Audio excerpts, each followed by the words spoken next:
clan and was a cousin of the Muslim prophet Muhammad. They had a strong bond, as Ali's father had raised Muhammad when he became orphaned, and later Ali would live in Muhammad's household.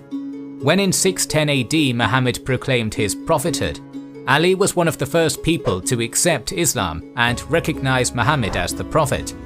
But Muhammad's proselytizing was not initially popular among the polytheistic Meccans, and he and the early Muslims had been oppressed.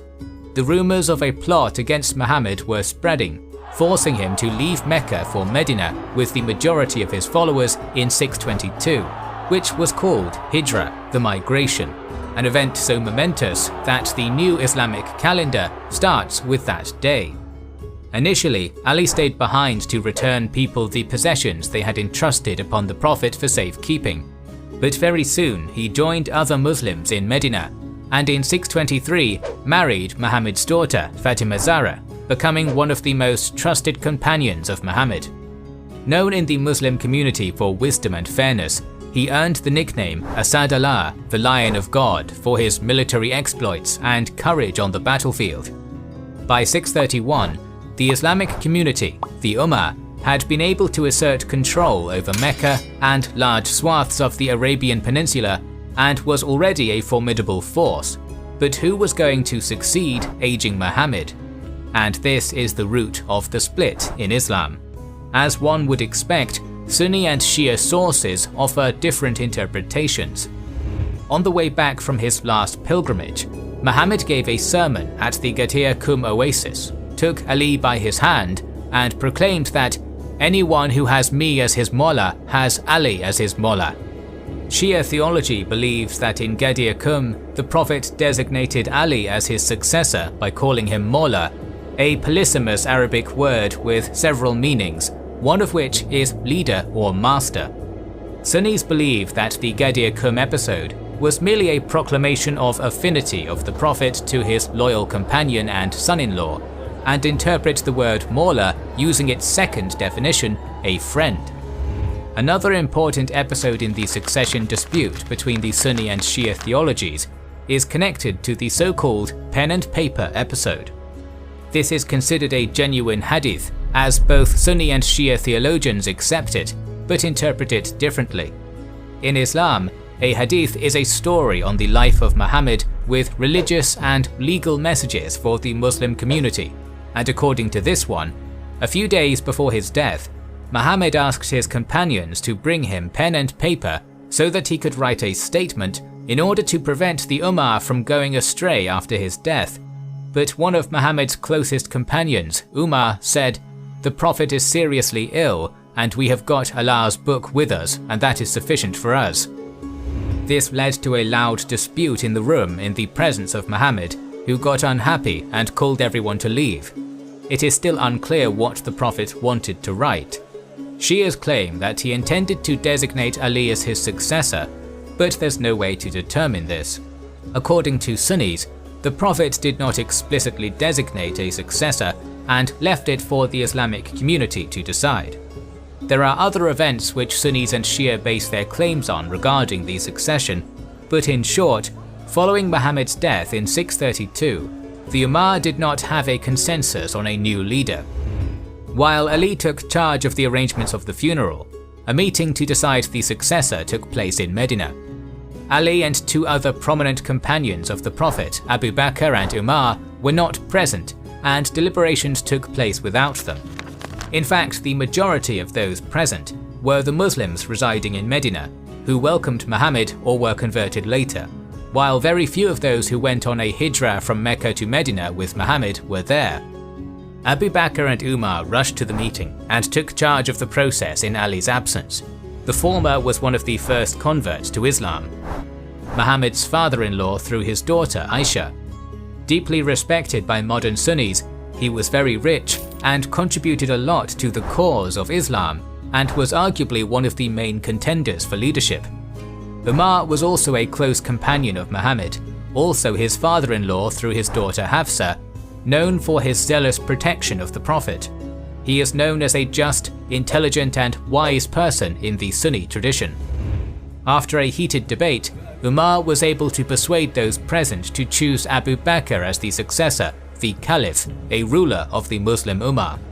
Ali was later presented with the fact of succession and, along with a number of other companions, initially refused to accept the decision as it was taken without him, while he was one of the strongest candidates. Umar embarked on the process of persuading or forcing the companions to offer fealty to Abu Bakr. He personally came to Ali's house to persuade him. The events which followed have been the subject of much dispute, as the Sunnis believe that Umar was able to peacefully persuade Ali to recognize Abu Bakr's caliphate. According to Shia sources, Umar forced Ali to concede by breaking into the house and slamming the door, which broke Ali's wife Fatima Zahra's ribs, eventually leading to the miscarriage of their child. Ali himself was tied with a rope to force his allegiance. It is impossible to verify what really happened, but eventually Ali accepted Abu Bakr and his successor Umar as caliphs and retired from public life. He was often consulted in matters of state. Ali accepted the selection of Umar as caliph and even gave one of his daughters, Kulthum, to him in marriage. After the death of Umar in 644, Ali was considered for the position, but eventually another companion of Muhammad, Uthman of the Banu Umayyah clan, became the new caliph. Again, Ali recognized the new caliph, but very soon discontent in the caliphate grew. Again, the sources do not agree on the reasons, but many claimed that Uthman's nepotism and leniency towards tribal rivalries were the cause of the opposition against him. Rebels offered to support Ali as an alternative to Uthman, but Ali refused and even sent his sons, Hassan and Hussein, to protect Uthman's house, where eventually, despite all the protection, Uthman was assassinated by rebels from Egypt in 656. Finally, Ali's turn to become a caliph came, and he became the fourth and last of the Rashidun caliphs. But his election was not smooth, and he became a caliph amidst very tumultuous times. The Prophet's wife Aisha and Uthman's relatives from the Banu Umayyah clan, including the governor of Syria Muawiyah, demanded that Ali punish the plotters of Uthman's death, but since some of them were Ali's supporters, the new caliph rejected this, and soon the first Muslim civil war, called Fitna, started. In December 656, Ali's army defeated the rebels at the Battle of Camel near Basra, but Muawiyah still refused to accept Ali as a new caliph, and the anti-Ali opposition gathered around him. Ali was willing to not repeat Uthman's mistakes and carried out measures to centralize the caliphate and decrease the power of governors. The two men assembled their armies and confronted each other at Siffin on the Euphrates in 657. Neither side was keen to commit to a major battle, but after 3 months of occasional skirmishes, when serious fighting finally broke out, Muawiyah's followers called for an arbitration, apparently riding out with copies of the Quran on their lances to bring the conflict to a stop. Ali was forced to agree, but some of his followers objected and abandoned him. They became known as the Kharijis, from the Arabic verb kharaja, to leave, because they left Ali's army. According to the arbitration, which took place at Adrur in 658 or 659, it was ruled that both Ali and Muawiyah should relinquish their claims, and the Muslim Ummah should have a chance to choose their own ruler. Ali rejected this ruling, and the stalemate continued as Muawiyah's supporters proclaimed him a caliph in Damascus in 660. The following year, Ali was assassinated by the Kharijis while praying in the mosque at Kufa. Ali's son Hassan was proclaimed a new caliph in Kufa, which became the capital during Ali's short reign. But Muawiyah had a far stronger army.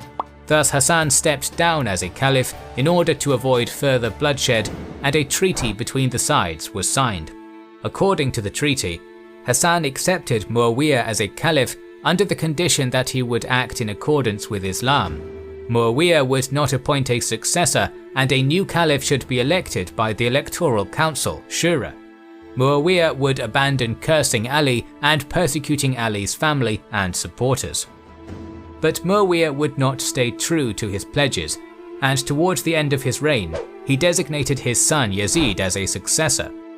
This would be breaking off the tradition of the Islamic Caliphate as a state, which elected its leader through consultation or election, to a monarchy. Muawiyah summoned the Shura in Damascus, the new capital of the Caliphate, and through persuasion and bribery was able to secure support for Yazid.